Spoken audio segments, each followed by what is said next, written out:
Ashleigh FitzGerald, and today I'm going to be discussing reasons why the death penalty is not a deterrent to violent crime. A 2009 survey of criminologists found from Amnesty International revealed that over 88% believe the death penalty was not a deterrent to murder. The purpose of the death penalty is to punish a crime, to prevent its repetition, and to discourage future crimes.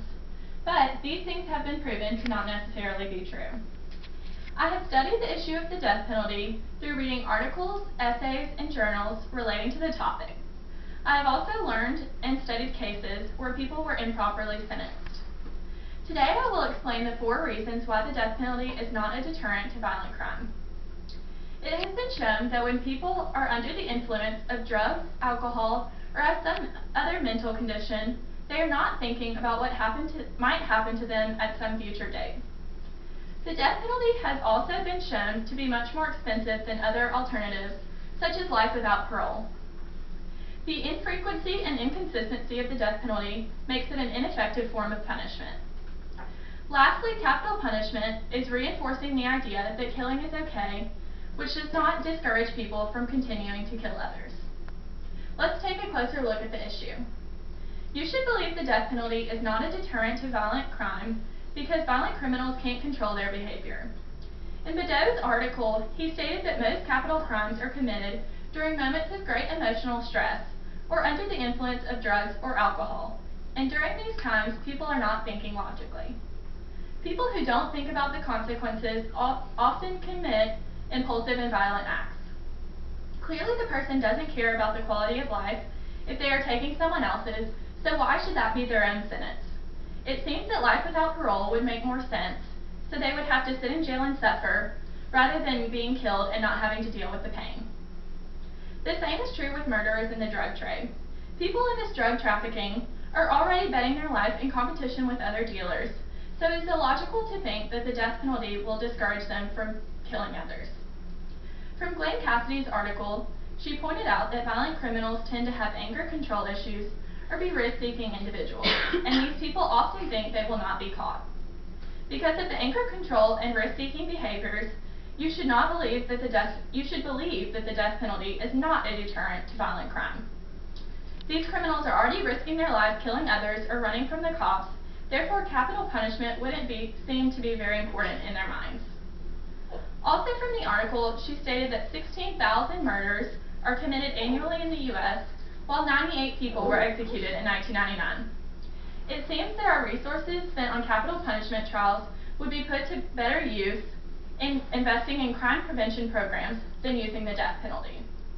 From Badeau's article, he brought up the point that when police chiefs are asked the factors that they thought would reduce violent crimes, they suggested curbing drug use, putting more officers on the street, longer sentences, and gun control.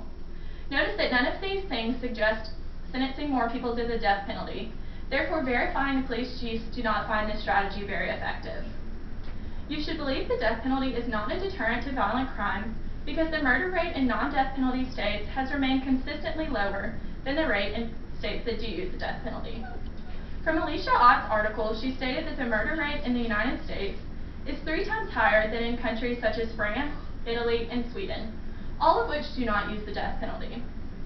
Capital punishment has been shown to not only not discourage future crimes, but has been shown to slightly increase crimes.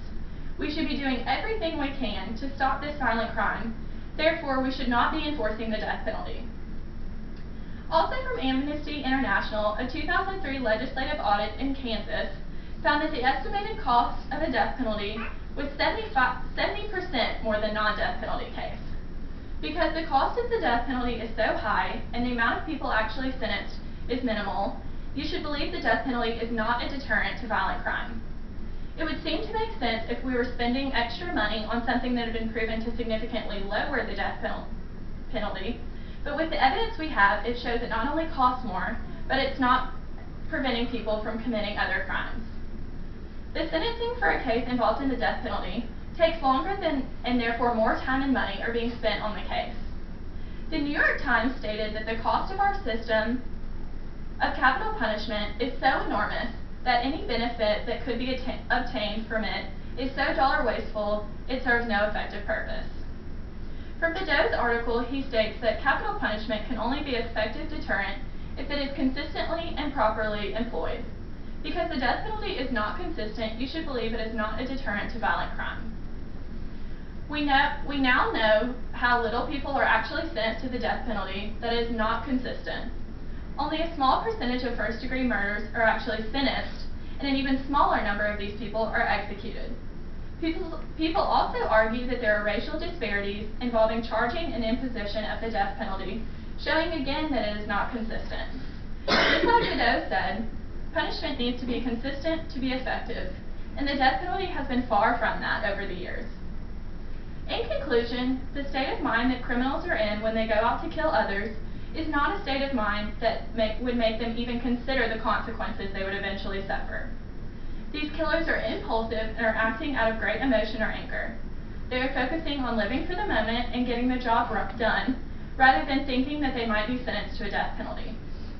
With the cost of the death penalty being so high and its inconsistency of use, it seems there are much better forms of punishment. No punishment will be effective if it is only randomly used and there is no imminent threat of death to these criminals. Through these reasons I've explained, I hope you now see why the death penalty is not a deterrent to violent crime, and also that it is an unfair form of punishment. Thank you.